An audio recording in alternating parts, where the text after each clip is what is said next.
बात करते हैं उस चीज़ की जो कि मेरे ख्याल से हर शख्स को बहुत ज़्यादा पसंद होगा, स्पेशली पाकिस्तानी जो है ना, जब भी गर्मियों का मौसम आता है तो एक चीज़ जिसकी बहुत ज़्यादा डिमांड बढ़ जाती है, जिसको फलों का बादशाह कहा जाता है, क्या है भाई वो है आम। और जब आम की बात होती है तो कहते हैं कि आम इतने ज़्यादा हों कि बस आप खाते रहें और ये ख़त्म ना हो। लेकिन जब हम आपको आम कहानी आज सुनाने जा रहे हैं तो जनाब आपको ये हम बताएं कि सवाल उठता है जहन में कि क्या पाकिस्तानी आम दुनिया भर में नंबर 1 है? पैदावार से फ़रोख्त तक का सफ़र जो है इसमें होता क्या है?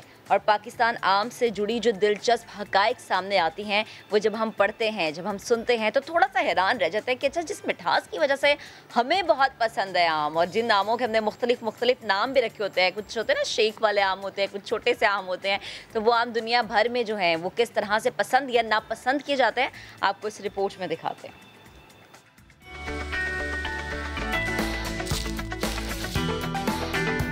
पूरी दुनिया में पाकिस्तानी जैसा आम आपको कहीं नहीं मिलेगा।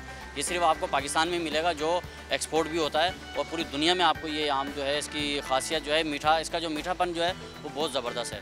पाकिस्तान की तो हर चीज़ अच्छी है, लेकिन आम तो बहुत ही फलों के अंदर बादशाह है, इसलिए आम को बहुत ज़्यादा पसंद किया जाता है। मैंने चौसा आम मुझे बहुत पसंद है माशाल्लाह ना, बहुत अच्छा आम है। मतलब 3-4 कंट्री गया हूँ मैं बाहर के, पर आम जो पाकिस्तान में चौसा है वैसा कोई आम नहीं है। सिंदरी आम है वो पूरी दुनिया में एक्सपोर्ट होता है, और इसका जो जायका होता है वो अनमैच्ड है, वो उससे कोई कंपेयर नहीं कर सकते आप उसको। चौसा, सिंधड़ी और अनवर रिटोल, ऐसे आम के नाम सुनते ही मुंह में पानी आ जाए और जायका ऐसा कि खा खा कर पेट भर जाए और दिल ना भरे। यही सारी खुसूसियात की वजह से हम सब यही समझते हैं कि पाकिस्तान का आम दुनिया का नंबर 1 आम है। मगर ये ख्याल जितना हमारे जहनों में पुख्ता है उतना ही गलत है। और इसकी वजह इससे ज्यादा हैरत अंगेज है, यानी जिस मिठास की वजह से हम पाकिस्तानी आम को दुनिया का बेहतरीन आम समझते हैं, वही इसकी दुनिया में पजीराई ना होने का सबब है। देखें, हमारे आम जो है बहुत मीठे हैं, मगर हमें ऐसे प्रोडक्ट चाहिए। देखें, दुनिया में हर बंदा मीठा पसंद नहीं करता। यूरोप का क्लाइंट कहता है मुझे मीठा नहीं चाहिए। जब हमने आम खिलाया कहते हैं टू स्वीट, वो कहता है जो इसका येलो कलर है हमें पसंद नहीं है, टू येलोइश, और जो उसका एरोमा इज टू स्ट्रॉन्ग।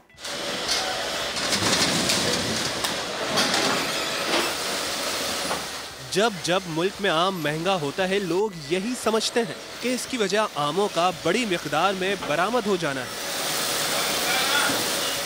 मगर इस बात का भी हकीकत से कोई ताल्लुक नहीं, क्योंकि पाकिस्तानी आम की एक्सपोर्ट की शरह पैदावार के मुकाबले में ना होने के बराबर है। हमारा आम कितना भी अच्छा हो, ये 5, 6, 7% जो हमारी टोटल प्रोडक्ट है, यील्ड है, इससे ज़्यादा जो है वो एक्सपोर्ट नहीं।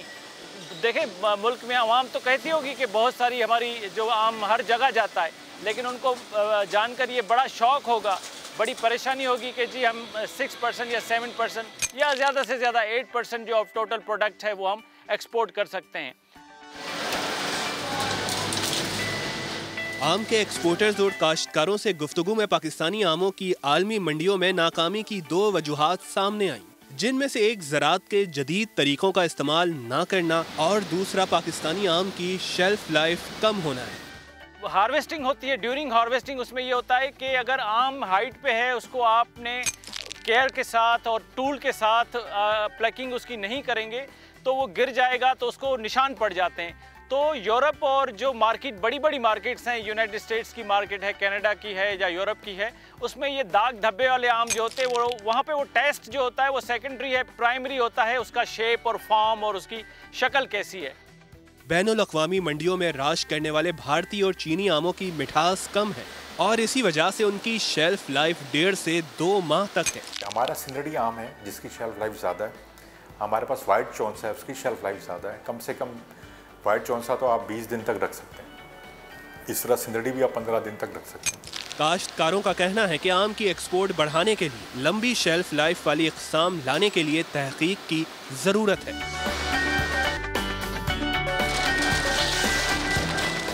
बहुत सारी रिसर्च करके हाइब्रिड जिनसे ऐसी जो है वो लगानी होंगी जिसकी लाइफ लाइन ज़्यादा हो, और उसको न्यूट्रिशन ऐसी देनी होगी कि वो ज़्यादा सर्वाइव कर सके। तमाम तर मुश्किलात के बावजूद पाकिस्तानियों ने एक्सपोर्ट की राह में एक बहुत बड़ी रुकावट कुछ साल पहले ही दूर कर ली थी, और वो है हॉट वाटर ट्रीटमेंट। जब तक हॉट वाटर ट्रीटमेंट प्लांट मौजूद नहीं थे, फ्रूट फ्लाई की वजह से पाकिस्तानी आमों को यूरोपीय ममालिक में एक्सपोर्ट करने की इजाज़त नहीं थी। एक फ्रूट फ्लाई जो अपना जो है एब्डोमेन जो है इंजेक्ट करती है, मैंगो जब जो है ट्री में लगा हुआ होता है तब वो इंजेक्ट करती है और अपने एग्स ले कर देती है। लार्वा जो है अंदर से मैंगो को खाना शुरू कर देता है, जिसकी वजह से मैंगो पूरा अंदर से ख़राब हो जाता है।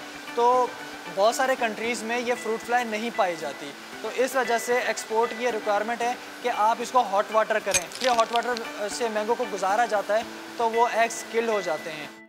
ज़ेरे सिंध में पैदा होने वाला सिंधड़ी हो या जनूबी पंजाब में पैदा होने वाला चौंसा, पुराने ज़रूरी तरीक़ों की वजह से 30% आम ही इस काबिल होता है जिसे एक्सपोर्ट के लिए हॉट वाटर ट्रीटमेंट प्लांट से गुजारा जाए।